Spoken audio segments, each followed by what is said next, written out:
Mood. Action.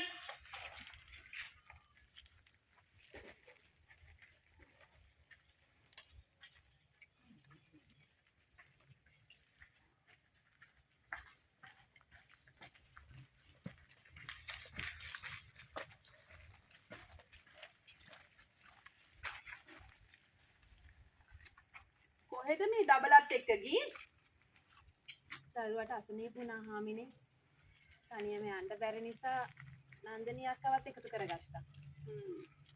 ඉතින් දිව ගිලෙන් දෙනවා. වතුර ටිකක් බොන්න කියලා නැවතුනේ. වතුර ටිකක් නම් ඉතින් දෙන්න බැරියේ. මං අහලා තියෙනවා බං විස බීජ ළඟ ඉන්නකොට ලෙඩ වැඩි වෙනවයි කියලා. ඔය උඹත් එක එක විස බීජ ලං කරගෙන දරුවන්ගේ ලෙඩ වැඩි කරගන්න. විස බීජ නෙමෙයි පමණක් ඒවා කොඩි වින. ගාමටම මූසලයි.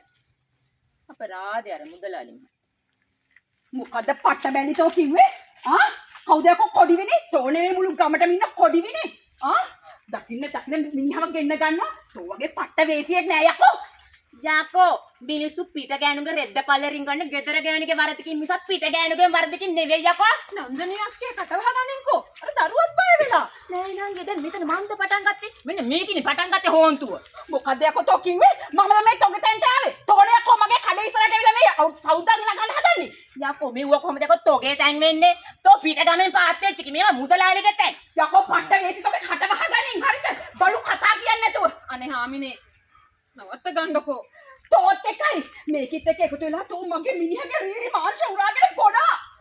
තොපිට එන්න මේකයි. තොපි දෙන්න එකතු වෙලා මගේ මිනිහව නැත්තටම නැති කරන්න දානවා. ලැජ්ජ නැද්ද යකෝ දරුවා විසරණ දාලා මගේ මිනිහව නැති කරන්න වෙන කඩ කතා කියන්නේ වාක්‍යෙන්. මොකද මොකවද මුදලාලිගේ සල්ලි එක අනේ මම දැන් හිතාගෙන තෝ දන්නේ නැහැ කියලාද මම ඕව දන්නවයි කියලා. මම දන්නවා රැඩ රාට තොපි දෙන්නගේම ගෙවල් වලට මගේ මිනිහ රින්ගනවයි කියලා. යකෝ තෝ වගේ ගොන් ගෑණියෙක් යකෝ තෝ මේ උඩ බලාගෙන කෙල ගහගන්නේ තොටමනේ. තෝ ඔය අපහාස කරන තෝගේ මිනිහට මේ වගේ ගොන් ගෑණි යමම් බයි යන්න මේ වගේ මේ මූසලියුන්ගේ වතුර බින්දක්වත් බොන්න නෙමෙයි මෙහෙ අනේ පළයන් පට්ට වේසේ යන්න තොටක් දැනවා වතුර ආව මෙතන වතුර ඉල්ලගෙන මොකද යකෝ තෝ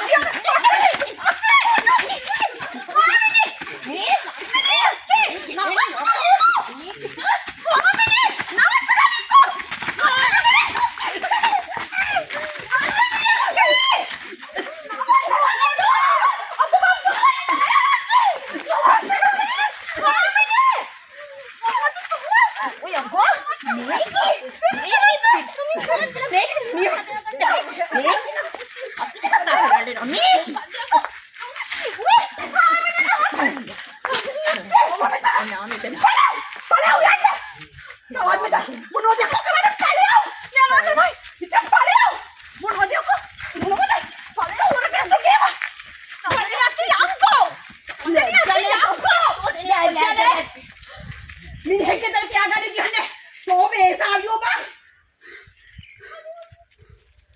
මෙතන